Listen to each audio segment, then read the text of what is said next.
followers. So we've focused on the leader themselves. We focused on the situation, and now, embarrassingly late in leadership research, we thought, hey man, maybe the followers are important.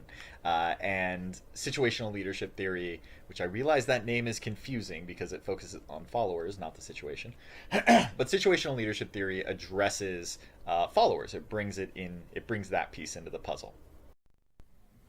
Just like we can think of leadership behaviors along two dimensions, task-oriented behaviors and relationship-oriented behaviors, we can think of followers along two dimensions as well. And in this case, the dimensions would be their willingness, their motivation to work, that's what the happy face means, and their ability to work, their competence. So our followers willing and able to do the work. And just like with leadership, how we could draw four quadrants, we can do the same thing with followers. And the four quadrants we get are those followers who are low on both willingness and ability. I often think of children are like this, right? Like they don't want to clean their room, and you know what? They're not very good at it anyway. So they're low in both motivation and ability. And we call that R1. Yeah, it's a very creative name that the researchers came up with for this theory, R1. Now we have followers who are high on motivation but low on ability. So they want to help, they want to contribute, but they just don't have the competence, the knowledge, skills, or abilities to do that. I think of this like dogs. Dogs are always so eager to help. They want to do anything they can. They want to make you happy.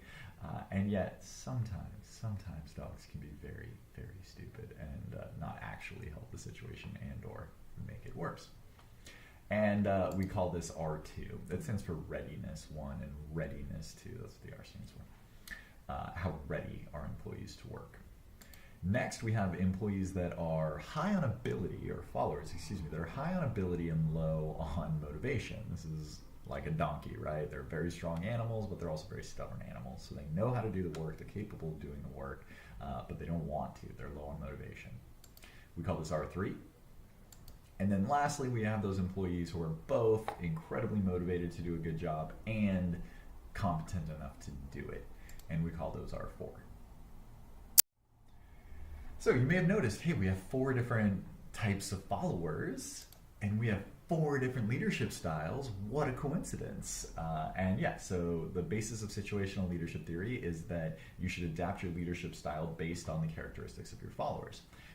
So for those childlike followers who are low in both motivation and competence, you need to be directive with them. Tell them what you expect them to do and how you want them to do it, just like you would deal with an unruly child.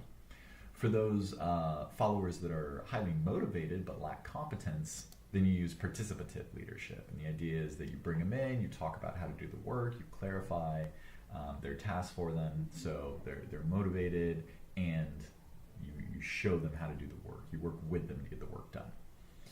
R3, for those followers that know how to do the work but they're really stubborn, you get to be the good guy. You get to be country club, right? You don't need to use task-oriented behaviors because they already know how to do the task. They have that level of competence. What they need is relationship-oriented behaviors. You need to connect to them and motivate them. And then lastly, for those really great followers that are high in both motivation and ability, you can use free rein leadership, right? They know how to do the work, so they don't need task-oriented behaviors. They want to do the work, so they don't need relationship-oriented behaviors. You can just step out of their way and let them get the work done. Just like with all the other theories we've discussed today, there's mixed empirical support for situational leadership theory. So when we actually study it and do research on it, there's mixed support. The main takeaway from SLT, which I wholeheartedly agree with, is that you need to be conscious and aware of the unique qualities, the unique characteristics of your followers, and you need to adapt your leadership style to each follower. So you shouldn't think of yourself as having one leadership style. You should think of yourself as having a leadership style for each follower you work with. All right, so this is all that we covered today. We talked about how leadership research began by focusing on the leader, being very leader-centric. And from this, we get the great man theory, which is that there's something unique and special about leaders, that they have certain traits that facilitate leadership. We We also talked about behavioral theories within this category, and this is the idea that it's not, leadership isn't who you are, it's what you do. And we categorize leadership behaviors into task-oriented and relationship-oriented. Next, we talked about situational theories of leadership. Specifically, we talked about contingency theory of leadership, which is the idea that it's not just leaders that are effective, it's leadership situations are important to take note of, and that certain leadership styles are more effective for certain situations than others, specifically looking at the power of the leader, the authority of the leader, how well they get along with their followers, and the task structure. And then lastly, we talked about bringing followers into the mix and thinking about the characteristics of followers and adjusting our leadership style to that. And we talked about characterizing followers based on their ability to do the work and their motivation to do the work. Thank you for listening.